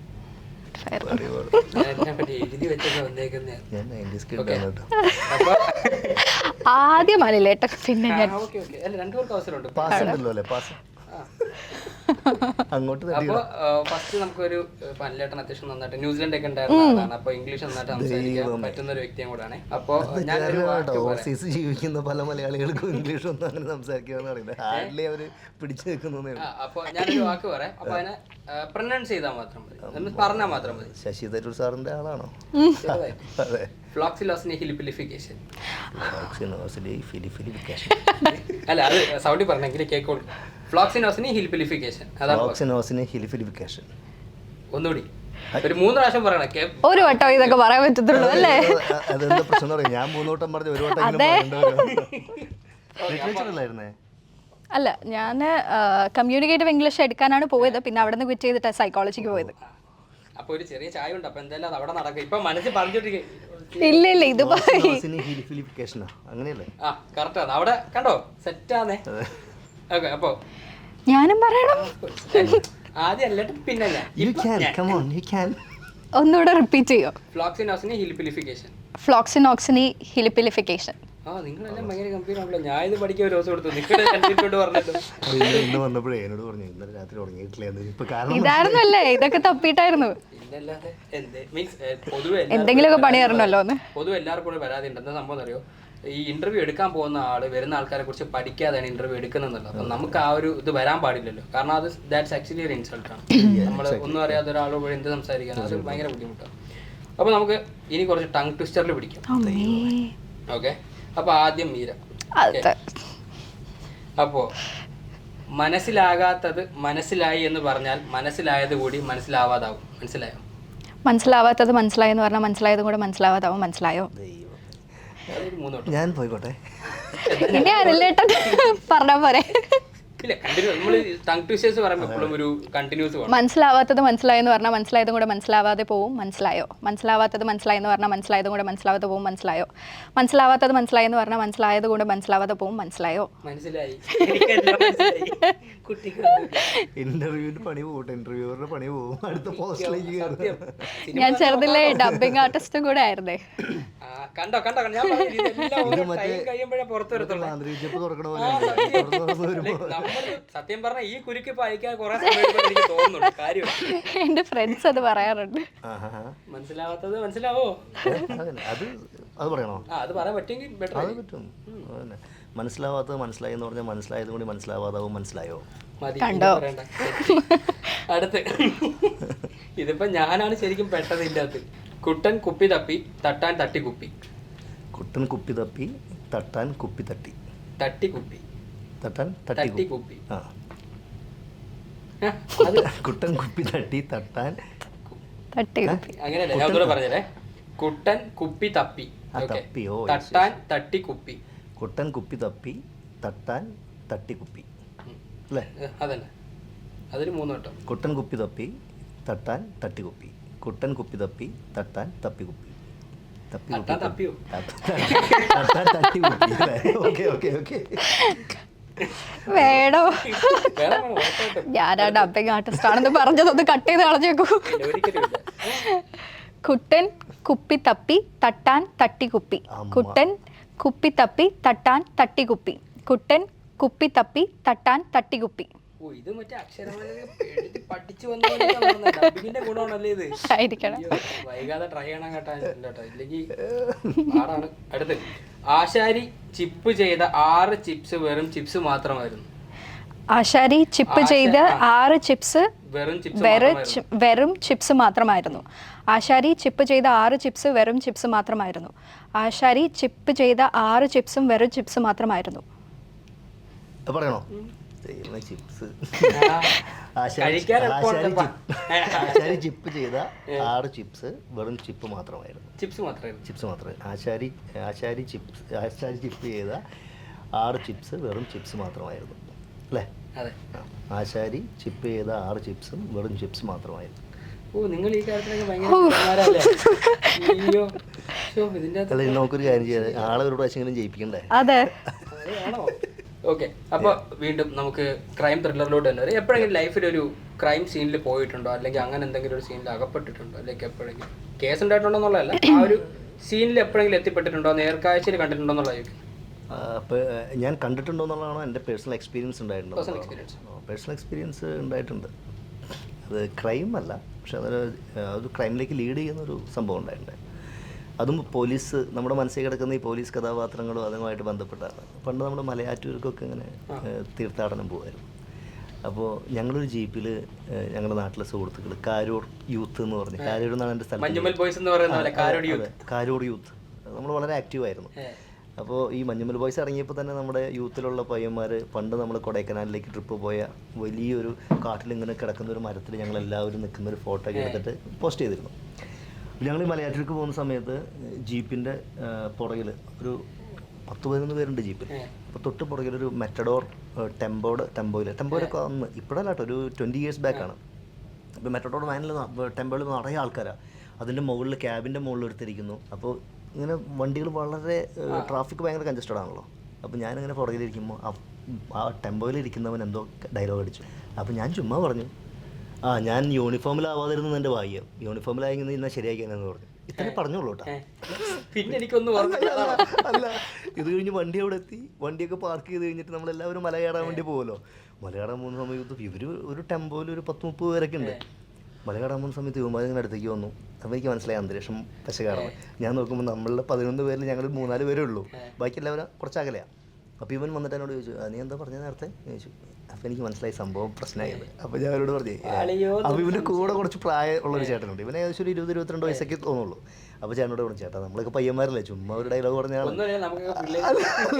അവൻ പറഞ്ഞപ്പോൾ ഞാൻ ചുമ്മാ പറഞ്ഞാന്ന് പറഞ്ഞപ്പോൾ ഇവൻ വിടുന്നില്ല. ഇവൻ അന്നാ നീ പറയടാ, ഒന്നുകൂടെ പറയടാ എന്ന് പറഞ്ഞെങ്കിൽ തള്ളു. അപ്പോൾ എനിക്ക് മനസ്സിലായി സംഭവം പണി പാളി. അത് കഴിഞ്ഞപ്പോൾ ഇവൻ മറ്റേ ചേട്ടൻ പറഞ്ഞു, അല്ല വേണ്ട ഷെയ്ക്കിൻ്റെ അടുത്ത് പോയി, വേറെ പ്രശ്നമൊന്നും വേണ്ട എന്ന് പറഞ്ഞു. ഞാൻ ഷെയ്ക്കിൻ്റെ കൊടുക്കാൻ പോയത് ഒറ്റടി ഇടിച്ചപ്പോൾ കൈ ഇങ്ങനെ വന്നപ്പോഴേക്കും ഞാൻ ഒഴിഞ്ഞു മാറി, ജസ്റ്റ് മൂക്കിൽ ടച്ച് ചെയ്ത് അങ്ങ് പോയി. പെട്ടെന്ന് ഞാൻ ഒരു മാർഗ്ഗമില്ല. അപ്പോൾ അവർ കുറേ പേരുണ്ടല്ലോ, കുറേ പോലീസുകാരുണ്ട് അവിടെ. അപ്പോൾ പെട്ടെന്ന് ഞാൻ പറഞ്ഞു, അയ്യോ സാറേ എൻ്റെ മാല പൊട്ടിച്ചു എന്ന് പറഞ്ഞ് ഒച്ചയെടുത്ത് കഴിഞ്ഞ് പെട്ടെന്ന് അവിടുന്ന് പോലീസുകാർക്ക് ഇപ്പോൾ ആളുകളെ അടിച്ചു ചൂരിലും കൊണ്ട് പോടാന്ന് പറഞ്ഞ് അടിച്ചോടി. ഞാൻ വേഗം ഓടി കയറി, വേഗം ഓടിപ്പോയി. സ്പ്ലിറ്റ് ആയല്ലോ. അപ്പോൾ സ്പ്ലിറ്റ് കഴിഞ്ഞിട്ട് അവിടെ പുഴയുടെ സൈഡിലാണ്, പോയിട്ടുണ്ടോ മലയാറ്റൂർ? ആ പുഴയുടെ സൈഡിൽ ഇങ്ങനെ ബസ്സുകളും വണ്ടികളൊക്കെ ഇടുന്നതാണ്. ഞാനൊരു ബസ്സിൻ്റെ മുകളിൽ കയറിയിരുന്നു 2 മണിക്കൂർ. അത് കഴിഞ്ഞിട്ട് എൻ്റെ ഫ്രണ്ട്സ് തിരിച്ചു വന്നപ്പോഴാണ് നമ്മൾ വീട്ടിലേക്ക് പോകുന്നത്. അപ്പോൾ അത് ഭയങ്കര ഫണ്ട്. ഞങ്ങൾ ഈ അടുത്തിടയ്ക്കും സുഹൃത്തുക്കളോട് പറഞ്ഞിട്ട് ചിരിച്ചു. അപ്പോൾ ചില സമയത്ത് നമ്മളൊരു ഫണ്ണായിട്ട് പറയുന്ന സംഭവമായിരിക്കാം, പക്ഷേ ഈ കേൾക്കുന്ന ആളുടെ മൂഡ് എങ്ങനെയാണെന്ന് നമുക്കറിയില്ല. അത് ഭയങ്കര പ്രശ്നമാണ്. അത് it may lead to crime, സംഭവിക്കാവുന്നതാണല്ലോ. അങ്ങനെ ഒരു ഫണ്ണി ഇൻസിഡൻറ്റ് ഉണ്ടായിട്ടുണ്ട്. അല്ലാതെ വേറെ ക്രൈമിൻ്റെ പാർട്ടൊന്നും നമ്മൾ ഇതുവരെ ആയിട്ടില്ല. ഒരു കുറ്റവാളി ഇതുവരെ കഥാപാത്രങ്ങളിൽ മാത്രമേ ആയിട്ടുള്ളൂ, നേരിട്ടായിട്ടില്ല. അയ്യോ അങ്ങനെ ആവാതിരിക്കട്ടെ. ഇത് നമുക്ക് പറഞ്ഞു ചിരിക്കുമ്പോൾ വളരെ എളുപ്പമുള്ള പരിപാടിയാണ്. പക്ഷേ കാരണം ഞങ്ങൾ ഈ കുട്ടികളായിരുന്ന സമയത്ത് ഞങ്ങൾ ഈ സൺഡേ ക്യാറ്റ്സിലൊക്കെ പഠിക്കുമ്പോൾ നമ്മൾ പള്ളിയിൽ നിന്ന് സിസ്റ്റേഴ്സിൻ്റെ കൂടെ നമ്മൾ ജയിൽ വിസിറ്റിന് പോകാറുണ്ട്. അപ്പോൾ ഞാൻ മോണാക്ട്, എൻ്റെ അനിയത്തി മോണാക്റ്റൊക്കെ ചെയ്യും, പാട്ട് പാടും. അപ്പോൾ നമ്മൾ ഈ ജയിലിലെ പ്രിസണേഴ്സിനെ എൻ്റർടൈൻ ചെയ്യിക്കാൻ വേണ്ടി അപ്പോൾ അവരുടെ അടുത്ത് പോയി നമ്മൾ ഈ പരിപാടികളൊക്കെ അവതരിപ്പിച്ച് കഴിയുമ്പോൾ ഇവർ പലരും നമ്മളോട് അവരുടെ കഥകൾ പറയും. അപ്പോൾ നമുക്ക് ശരിക്കും പറഞ്ഞാൽ പോന്നു കഴിഞ്ഞാൽ 1-2 ദിവസം നമ്മൾക്ക് ഭയങ്കര ഡിസ്റ്റർബൻസ് ആയിരിക്കും. കാരണം ഒരു ഫ്രാക്ഷൻ ഓഫ് എ സെക്കൻഡിൽ ഒരു മെഡിറ്റേറ്റഡ് ക്രൈം അല്ല ഒരു 90% ആളുകളും ചെയ്യുന്നത്. കാരണം മെഡിറ്റേറ്റഡ് ക്രൈം ചെയ്യുന്ന പക്ക ക്രിമിനൽസ് ഉണ്ട്, ഇല്ലെന്നല്ല. പക്ഷെ മെജോറിറ്റി ചെയ്യുന്നതെന്ന് പറഞ്ഞാൽ ഒരു ഇൻസ്റ്റൻ്റ്ലി അവർക്ക് തോന്നുന്ന ഒരു പെട്ടെന്ന് എടുക്കുന്ന ഒരു ക്വിക്ക് ഡിസിഷൻ അല്ലേ സൈക്കോളജിസ്റ്റ്. അപ്പോൾ മെഡിറ്റേറ്റഡ് ക്രൈം ചെയ്തിട്ടല്ല. അതെ. അപ്പോൾ അവരുടെയൊക്കെ അവസ്ഥ എന്ന് പറഞ്ഞാൽ നമ്മൾ ഒരു സെക്കൻഡിൽ നമുക്ക് ചെയ്തു പോയൊരു കാര്യത്തെക്കുറിച്ച് ഓർത്ത് അവരുമായിട്ട് ബന്ധപ്പെട്ട ആളുകളും നീടി കഴിയും. ഫിസിക്കൽ സ്ട്രെയിനേക്കാൾ അപ്പുറത്താണ് മെൻ്റൽ പരിപാടി. എന്തൊക്കെ പറഞ്ഞാലും നമ്മൾ പറയുന്നൊരു കാര്യമുണ്ട്, ഇപ്പം എത്രയൊക്കെ കോടികൾ നേടിയെന്ന് പറഞ്ഞാലും മനസമാധാനം ഇല്ലെന്നുണ്ടെങ്കിൽ അതിനൊന്നും ഒരു വാല്യൂ ഇല്ല. അപ്പോൾ സൈക്കോളജിസ്റ്റിന് എന്താണ് പറയാനുള്ളത്? ക്രൈം ഈ പറഞ്ഞ പോലെ അങ്ങനെ വിറ്റ്നസ് ചെയ്തിട്ടില്ല, പക്ഷേ ഞാൻ സൈക്കോളജിയാണ് പഠിച്ചത്. അപ്പം ഞാൻ വർക്ക് ചെയ്ത സ്ഥലത്തെല്ലാം ഞാൻ നിന്നൊരു ഹോസ്പിറ്റലിൽ ഇതേപോലൊരു കുട്ടി, എനിക്ക് തോന്നുന്നു ഷി വാസ് അറൗണ്ട് 14-15 ആണെന്ന് തോന്നുന്നു. She was brought to this hospital കാരണം ഷി സെറ്റ് ഫയർ വീട്ടിൽ. എന്നിട്ട് പുറത്തു പോയി നിന്നു ആള്. വീട്ടിൽ അമ്മയുണ്ട്, വയസ്സായ എനിക്ക് തോന്നുന്നു ഗ്രാൻഡ് പേരൻസിൽ ആരോ ഉണ്ട്. അപ്പോൾ പക്ഷേ ഫോർച്ചുനേറ്റ്ലി അവരത് കുറച്ച് സമയത്തിൽ തന്നെ കണ്ട് അവരത് ഓഫ് ചെയ്തു. പക്ഷേ ഇങ്ങനത്തെയൊക്കെ ഇൻസിഡൻസ് ഒരുപാട് ആ കുട്ടി ചെയ്തിട്ടുണ്ട് മുന്നേ. ഇതുപോലെ നൈഫ് എടുത്തിട്ട് എന്തോ സോഫയുടെ ഇതിലെന്തോ വച്ചു, അപ്പോൾ ആളറിയില്ല ഇരിക്കുന്ന, അങ്ങനെയൊക്കെ പല പല കാര്യങ്ങൾ ആ കുട്ടി ചെയ്തിട്ടുണ്ട്. അപ്പോൾ അങ്ങനെയാണ് ആ കുട്ടിയെ കൊണ്ടുവന്നത്. ഈവൻ ദോ അവിടെ ഒരു വലിയൊരു ഡിസാസ്റ്റർ അപ്പം നടന്നില്ലെങ്കിലും ഷി കുഡ് ഡു ദാറ്റ്. അപ്പം അങ്ങനെ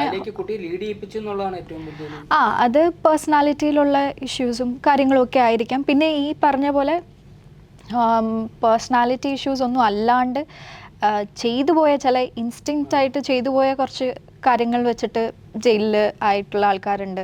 അപ്പോൾ അവർക്ക് അങ്ങനത്തെ ഒരു മൈൻഡ് സെറ്റോ ഒന്നും ആയിരുന്നില്ല. പക്ഷേ ആ ഒരു ടൈം ഓർ ആ ഒരു situation led to certain kind of things, അങ്ങനെയുള്ളതും ഉണ്ട്. അതുപോലെ ഇങ്ങനത്തെ ആൾക്കാരും ഉണ്ട് who has a deviation in thinking pattern. Okay, അപ്പോൾ സൈക്കോളജി പഠിച്ചു എന്ന് പറയുന്നതുകൊണ്ട് ചോദിക്കുകയാണ്, ഇപ്പോൾ പല ആൾക്കാരും നമുക്ക് ചില സന്ദർഭങ്ങളിൽ അല്ലെങ്കിൽ നമുക്ക് വിഷമങ്ങൾ ഉണ്ടാവാറുണ്ട്, വിഷമങ്ങൾ എപ്പോഴും ഉണ്ടാവാറുണ്ട്. പക്ഷെ അതെല്ലാം ഡിപ്രഷൻ ആണെന്ന് പറയുന്നൊരു തലമുറയാണ് ഇപ്പോൾ വന്നുകൊണ്ടിരിക്കുന്നത്. എന്തുണ്ടെങ്കിലും എടാ ഞാൻ ഭയങ്കര ഡിപ്രസ്ഡ് ആടാ, മേ ബി അത് ഒരുപാട് അതിന്റെ ആക്ച്വൽ അതെന്താണെന്ന് അറിയില്ല. അതിനെക്കുറിച്ച് അപ്പോൾ എന്താണ് ഒരു ക്ലാരിഫിക്കേഷൻ വരുന്നത്? ഒരിക്കലും സ്വന്തമായി സെൽഫ് ഡയഗ്നോസ് ചെയ്യാതിരിക്കുക. ഇപ്പോൾ ഒരുപാട് ആൾക്കാർ ഈ ഡിപ്രഷൻ പറയുമ്പോൾ തന്നെ ഒരുപാട് ആൾക്കാർ എനിക്ക് OCD ആണ് എന്നൊക്കെ പറയാറുണ്ട്. കുറച്ച് ക്ലെൻലിനെസ് കൂടുതലാണെങ്കിൽ ദി ദംസെൽസ് അവർ ഡയഗ്നോസ് ചെയ്യുന്നത് OCD എന്നാണ്. പക്ഷേ OCD എന്നൊക്കെ പറഞ്ഞ ഒരു വൈഡർ ഒരു ഇഷ്യൂ ആണ്. ഒരിക്കലും സെൽഫ് ഡയഗ്നോസ് ചെയ്യാതിരിക്കുക. ഡിപ്രഷൻ നമുക്ക് എല്ലാവർക്കും ബ്രേക്ക് ഡൗൺസ് ഉണ്ടാവും, പക്ഷെ അതൊരു ക്ലിനിക്കൽ ഡിപ്രഷൻ എന്ന് പറയുന്നത് ഒരാൾ നമ്മളെ ഡയഗ്നോസ് ചെയ്താൽ മാത്രം, അതിൻ്റെ പ്രൊഫഷണൽ ആയിട്ടുള്ള ഒരാൾ നമ്മളെ ഡയഗ്നോസ് ചെയ്യണം. സൈക്കാട്രിസ്റ്റോ ക്ലിനിക്കൽ സൈക്കോളജിസ്റ്റോ ആരെങ്കിലും ഡയഗ്നോസ് ചെയ്താൽ മാത്രമേ നമ്മൾ ക്ലിനിക്കലി ഡിപ്രസ്ഡ് ആവുള്ളൂ. സോ ഒരിക്കലും സെൽഫ് ഡയഗ്നോസ് ചെയ്യാതിരിക്കുക. പക്ഷേ ഇങ്ങനെ വരുന്ന നമുക്ക് വളരെ ഡൗൺ ആയി തോന്നുന്ന ലോ മൂഡ്സ് ഒക്കെ തോന്നുന്ന ടൈം ഉണ്ടെങ്കിൽ ഓഫ് കോഴ്സ് ടേക്ക് ഹെൽപ്പ്. അത് ആരുടെ നിന്നാണോ സീക്ക് ചെയ്യേണ്ടത്, ക്ലിനിക്കൽ സൈക്കോളജിസ്റ്റിൻ്റെ അടുത്തോ അല്ലെങ്കിൽ തെറപ്പിസ്റ്റിൻ്റെ അടുത്തോ പോയി ടേക്ക് ഹെൽപ്പ്. അവർ നിങ്ങളെ ഡയഗ്നോസ് ചെയ്യട്ടെ, പക്ഷേ ഈ സെൽഫ് ഡയഗ്നോസിസ് ചെയ്യാണ്ടിരിക്കുക. അത് ഭയങ്കര മിസ്ലീഡിംഗ് ആണ്. നമുക്കങ്ങനെ പബ്ലിക്കിനെ അപ്രോച്ച് ചെയ്യാവുന്ന ഏതെങ്കിലും ഹെൽപ്പ് ലൈൻസ് ഉണ്ടോ? ഹെൽപ്പ് ലൈൻ നമ്പേഴ്സ് ഉണ്ട്. സൂയിസൈഡ് പ്രിവെൻഷൻ ഒക്കെ നമുക്ക് ഹെൽപ്പ് ലൈൻ നമ്പേഴ്സ് ഉണ്ട്. അവെയർ ആണോ പബ്ലിക് അതിനെക്കുറിച്ച്? നിങ്ങൾ ആ ഒരു ഏരിയയിൽ നിങ്ങളുടെ ഒരു ഇനീഷ്യേറ്റീവ് എന്തെങ്കിലും ഉണ്ടായിട്ടുണ്ടോ? ഞാൻ വർക്ക് ചെയ്തത് ഡിഫറെൻറ്റ് പ്ലേസസിലാണ്. ഞാൻ ചെന്നൈയിലൊരു ഹോസ്പിറ്റൽ, അത് ഇൻറ്റേൺഷിപ്പ് പോലെ വർക്ക് ചെയ്തതാണ്. അപ്പം അവിടുത്തെ കാര്യങ്ങൾ എനിക്ക് വലിയ അറിവില്ല, കാരണം ഞാനൊരു 1 month ഇൻറ്റേൺഷിപ്പാണ് ചെയ്തത്. പക്ഷേ ഇവിടെ ഇങ്ങനത്തെ പ്രിവെൻഷൻ നമുക്ക് കോൾ ഫെസിലിറ്റീസ് ഒക്കെ ഉണ്ട്. എത്രത്തോളം എല്ലാവരും അത് യൂസ് ചെയ്യുന്നു അല്ലെങ്കിൽ അവെയർ ആണെന്നുള്ള കാര്യത്തിൽ നമുക്കിപ്പോഴും അതൊരു ഡിബേറ്റബിൾ ടോപ്പിക്കാണ്. സമൂഹത്തിലൊരു പ്രാധാന്യം നേടുന്ന ഒരു ചോദ്യമാണ്, സിനിമകൾക്ക് പ്രൊമോഷൻ എന്നുള്ള വ്യാജന ആൾക്കാരെ കയറ്റുന്നുണ്ടെന്നുള്ള ഒരു സംഭവം ഇപ്പം ന്യൂസിലെല്ലാം വരുന്നുണ്ട്. ഓക്കെ, ആസ് ആൻ ആക്ടർ അല്ലെങ്കിൽ ആക്ട്രസ് അല്ലെങ്കിൽ ഒരു ഡിസ്ട്രിബ്യൂട്ടർ അല്ലെങ്കിൽ ഒരു ഫിലിമായിട്ട് ബന്ധപ്പെട്ട് നിൽക്കുന്ന ആളെന്ന നിലയിൽ എന്താണ് അതിനെക്കുറിച്ച് പറയാനുള്ളത് രണ്ടാൾക്കും? എന്നെ മുതയ്ക്കോ പ്ലസ് നമ്മളിത്തരം ഒരു സീരിയസ് ടോപ്പിക്സ്, സിനിമയ്ക്കകത്തുള്ള ഇത്തരം സീരിയസ് ടോപ്പിക്സിനെ കുറിച്ച് സംസാരിക്കാൻ മാത്രം ഞാൻ എസ്റ്റാബ്ലിഷ്ഡ് അല്ല. മേ ബി ഞാനൊരു കുറേ വർഷങ്ങളായിട്ട് സിനിമയിൽ ഒരു ആക്ടർ ആവാൻ വേണ്ടി ശ്രമിച്ച് നടക്കുന്ന ഒരാളെന്നുള്ള നിലയിൽ ഞാൻ പല സ്ക്രിപ്റ്റ് ട്രെയിനിങ്ങിൻ്റെ ഭാഗമായിട്ടുണ്ട്, പ്രൊജക്ട് ഡിസൈനിൻ്റെ ഭാഗമായിട്ടുണ്ട്, അതൊക്കെ ആയിട്ടുണ്ട്. പക്ഷേ ഒരു സ്റ്റേറ്റ്മെൻറ്റ് നമുക്ക് പറയാൻ പറ്റില്ല. പക്ഷേ എൻ്റെ ഒരു ചിന്ത അതിനെക്കുറിച്ച് എനിക്ക് പറയാം. അരവിന്ദ് ചോദിച്ച ചോദ്യത്തിൽ തന്നെ ഒരു കുരുക്കുണ്ട്. കുരുക്കുണ്ട്. കാരണം ആ കുരുക്കിൽ ഞങ്ങൾ പെടുന്നില്ല. കാരണം ഞാനത് കുറച്ചും കൂടി വയസ്സായിട്ട് അതുകൊണ്ടാണ് ഞാൻ എസ്കേപ്പ് ചെയ്തത്. അതുകൊണ്ടാണ് ഞാൻ ഇൻട്രൊഡക്ഷൻ പറഞ്ഞത്. അതല്ലെങ്കിൽ ഇപ്പോൾ അനിലാൻഡോ പുതുമുഖ നായകൻ സാധനം പറഞ്ഞു. കാരണം ഇത് കത്തി ഉപയോഗിക്കുന്ന പോലെയാണ്. കത്തി കടക്കി എറിയാം, വേറെ സ്റ്റാബ് ചെയ്യാൻ ഉപയോഗിക്കാം. അപ്പോൾ നമ്മൾ പറയുന്ന ചിലപ്പോൾ ഞാൻ പറയുന്ന ഈ സെൻറ്റൻസുകളിൽ നിന്ന് വളരെ സെൻസേഷണലായ സെൻസിറ്റീവായിട്ടുള്ളൊരു പോർഷൻ മാത്രം എടുത്ത് എയർ ചെയ്ത് കഴിഞ്ഞാൽ നാളെ ഞാൻ എയറിലാവും. പക്ഷേ എനിക്ക് തോന്നുന്ന കാര്യം, ഇതിൻ്റെ മേജർ ഇഷ്യൂ എന്ന് പറഞ്ഞാൽ ഈ ആളുകളെ കയറ്റി നമ്മുടെ കളക്ഷൻ പെരുപ്പിച്ച് കാട്ടി അത് OTT ബിസിനസ്സിലും സാറ്റലൈറ്റ് ബിസിനസ്സിലും റിഫ്ലക്ട് ചെയ്യിപ്പിക്കുന്നതാണ് പ്രശ്നമെന്നാണ് ഞാൻ മനസ്സിലാക്കിയത്. അതാണ് ഞാൻ മനസ്സിലാക്കിയത്. അതല്ലാതെ അപ്പോൾ അതിൻ്റെ ഒരു മറുവശം ഞാൻ ചിന്തിച്ചു. ഞാൻ കഴിഞ്ഞ ദിവസമൊക്കെ ഇങ്ങനെ ഇരുന്ന് ആലോചിച്ചു. ഞാൻ എൻ്റെ കുട്ടിയെ ഒരു MBBS-നോ എഞ്ചിനീയറിങ്ങിനോ ഡൊണേഷൻ കൊടുത്ത് അഡ്മിഷൻ എടുക്കുന്നു. That's an investment. ഞാൻ എൻ്റെ ഒരു സിനിമയുടെ ഫ്ലെക്സ് ഞാൻ സ്വന്തമായിട്ട് പ്രിൻ്റ് ചെയ്യുന്നു. That's also an investment. അപ്പോൾ ഞാൻ കഴിഞ്ഞ ദിവസം ഇങ്ങനെ എൻ്റെ ഫ്രണ്ട്സാണ് കേട്ടോ, ഞാൻ സ്പെൻഡ് ചെയ്തതല്ല, എൻ്റെ നാട്ടിലെ ഫ്രണ്ട്സ് ഭയങ്കര സപ്പോർട്ടീവാണ് ഈ കാരോട് യൂത്ത് എന്ന് പറയുന്നത്. നമ്മുടെ കൂട്ടത്തിൽ ഒരാൾ ഇങ്ങനെ എത്തുമ്പോഴത്തേക്ക് ഒബ്വിയസ്ലി അവർക്കുണ്ടാകുന്ന ഒരു ഹാപ്പിനെസ്. പക്ഷേ ഈ ലാസ്റ്റ് 25 years അവരുടെ ഡൗട്ട് എന്ന് വെച്ചാൽ അവരെല്ലാവരും നല്ല പൊസിഷനുകളിൽ ഇരിക്കുന്നവർ. അവർ പലപ്പോഴും പറഞ്ഞിട്ടുണ്ട്, അല്ലേ നിർത്ത്, ഞാൻ അവിടെ ജോലി വാങ്ങിത്തരാം, ഇവിടെ ജോലി വാങ്ങിത്തരാം എന്നൊക്കെ പറഞ്ഞിട്ടുണ്ട്. പക്ഷേ ഇപ്പോൾ ട്രെയിലർ ഇറങ്ങിക്കഴിഞ്ഞപ്പോൾ അവർക്ക് തോന്നി there is something is happening. അതെ, അപ്പോൾ അവർ ഭയങ്കര സപ്പോർട്ടീവാണ്. ഇപ്പോൾ ഇന്നലെ 3-4 സ്ഥലങ്ങളിലൊക്കെ ഫ്ലെക്സ് വെച്ചു. അപ്പോൾ ആ ഫ്ലെക്സിൻ്റെ മുമ്പിൽ നിന്ന് ഞാൻ ഫോട്ടോ എടുത്ത് ഞാൻ ഒരാൾക്ക് അയച്ചു കൊടുത്തു. അപ്പോൾ അയാൾ പറയുകയാണ്, ഇത് കണ്ടു കഴിഞ്ഞാൽ വിചാരിക്കുക അതിൽ പൈസ കൊടുത്ത് മുടക്കി ചെയ്താന്ന് വിചാരിക്കുമെന്ന് പറഞ്ഞു. ഞാൻ പറഞ്ഞു, ഞാൻ പൈസ കൊടുത്ത് ചെയ്തതല്ല, എൻ്റെ സുഹൃത്തുക്കൾ ചെയ്തതാണ്. പക്ഷേ അങ്ങനെയാണെങ്കിലും what is wrong in it? ഇപ്പം നമ്മളൊരു പ്രൊഡക്റ്റ് മാർക്കറ്റിൽ ഇറക്കുമ്പോൾ നമ്മൾ പരസ്യം കൊടുക്കുന്നില്ലേ? കോടികൾ മുടക്കിയിട്ട് അതിൻ്റെ പരസ്യം കൊടുക്കുന്നുണ്ട്, ബ്രാൻഡ് അംബാസഡേഴ്സിനെ വയ്ക്കുന്നു, നമ്മൾ പ്രൊമോഷണൽ ആക്ടിവിറ്റീസ് ചെയ്യുന്നു. സെയിം ആസ് എൻ്റെ സിനിമയ്ക്ക് ഞാൻ കുറച്ച് ആളില്ലാത്ത സ്ഥലത്ത് ഒരു 10 ടിക്കറ്റ് എടുത്ത് ആളെ കയറ്റുന്നതിൽ പ്രശ്നമില്ല. That is my choice. പക്ഷേ അതിൻ്റെ പർപ്പസ് മറ്റേതാവരുത്. ഒരു സിസ്റ്റത്തിനെ മാനിപ്പുലേറ്റ് ചെയ്ത് എനിക്ക് ബിസിനസ് ചെയ്യാനുള്ളതാവരുത് എന്നുള്ളതാണ് എൻ്റെ മനസ്സിലാക്കൽ. സെയിം തന്നെയാണ്. നമ്മൾ മാനിപ്പുലേറ്റ് ചെയ്യാൻ നോക്കരുത്. നമ്മളുടെ ബിസിനസ് ഇത് ചെയ്യാനായിട്ട് മാനിപ്പുലേഷൻ യൂസ് ചെയ്യാണ്ടിരിക്കുക. പക്ഷേ ഈ പറഞ്ഞ പോലെ ഹാംലെസ് ആയിട്ടുള്ള പ്രൊമോഷൻസിൽ എന്താണ് കുഴപ്പം? അപ്പോൾ കുരുക്കെന്ന് പറയുന്ന സിനിമ ഒരു ഗംഭീര വിജയമാവട്ടെ. ലൈഫിൽ കുരുക്കിലൊന്നും പെടാതെ നല്ല ഗംഭീര സിനിമകളായിട്ട് ഇനി എത്താൻ പറ്റട്ടെ. All the best wishes. Thank you ഒരുപാട് താങ്ക് യു സോ സന്തോഷം. മച്ച്. ഒരുപാട് സന്തോഷം ഞങ്ങളിപ്പോൾ ഈ അപ്കമിങ് സ്റ്റേജിൽ ഞങ്ങൾക്ക് ഇങ്ങനെ സപ്പോർട്ട് ചെയ്യുന്നത്. കാരണം മീഡിയ ഇപ്പം മുമ്പൊക്കെ ആണെങ്കിൽ നമ്മൾ വെള്ളി നക്ഷത്രം, നാനയൊക്കെ കണ്ടിട്ടാണ് ആളുകൾ സിനിമകളെക്കുറിച്ച് അറിഞ്ഞിരുന്നത്. It takes time to. ഞാൻ എൻ്റെ ചൈൽഡ്ഹുഡിലൊക്കെ നമുക്ക് ബാർബർ ഷോപ്പിൽ പോകാൻ ഭയങ്കര ഇഷ്ടമാണ്. ഇതൊക്കെ കാരണം ഇത് വായിക്കാൻ വേണ്ടിയാണ്. അപ്പോൾ അവിടെ ചെല്ലുമ്പോൾ ചിലപ്പോൾ മുമ്പ് മുടി വെട്ടാൻ നമ്മളെക്കാൾ മുൻപ് വന്ന ആളുകളെ ഞങ്ങൾ ആദ്യം വിളിക്കും. അപ്പോൾ ഞാൻ പറയും ചേട്ടാ കുഴപ്പമില്ല, എനിക്ക് തിരക്കില്ല എന്ന് പറഞ്ഞ് അവരെ കയറ്റി വിട്ട് നമ്മൾ കംപ്ലീറ്റ് വായിച്ച് തീർക്കുമായിരുന്നു. പക്ഷേ ഇന്ന് സിനിമ ഇറങ്ങുന്നതിന് മുമ്പേ സിനിമയെ പ്രൊമോട്ട് ചെയ്യാനും ഡീപ്രൊമോട്ട് ചെയ്യാനുമുള്ള സാധ്യതകളുണ്ട്. അപ്പോൾ ഈ കൈരളി പോലെയുള്ളൊരു ലീഡിങ് മീഡിയ ഞങ്ങളെപ്പോലെയുള്ള അപ്കമ്മിങ് ആക്ടേഴ്സിനെ സപ്പോർട്ട് ചെയ്യുന്ന, സിനിമയെ സപ്പോർട്ട് ചെയ്യുന്നതിൽ ഒരുപാട് സന്തോഷം. Thank you so much. Thank you thank you. പ്രേക്ഷകരോടൊന്നും പറയുന്നേ, ജൂലൈ 5 പ്രേക്ഷകരോട് പറയേണ്ട ആൾക്കാർ നിങ്ങളാണ്. അതെ, തിയേറ്ററിൽ റിലീസ് ചെയ്യുന്ന ഞങ്ങളുടെ സിനിമ കുരുക്ക് നിങ്ങളെല്ലാവരും തിയേറ്ററിൽ വന്ന് കണ്ട് സപ്പോർട്ട് ചെയ്യാം. Thank you.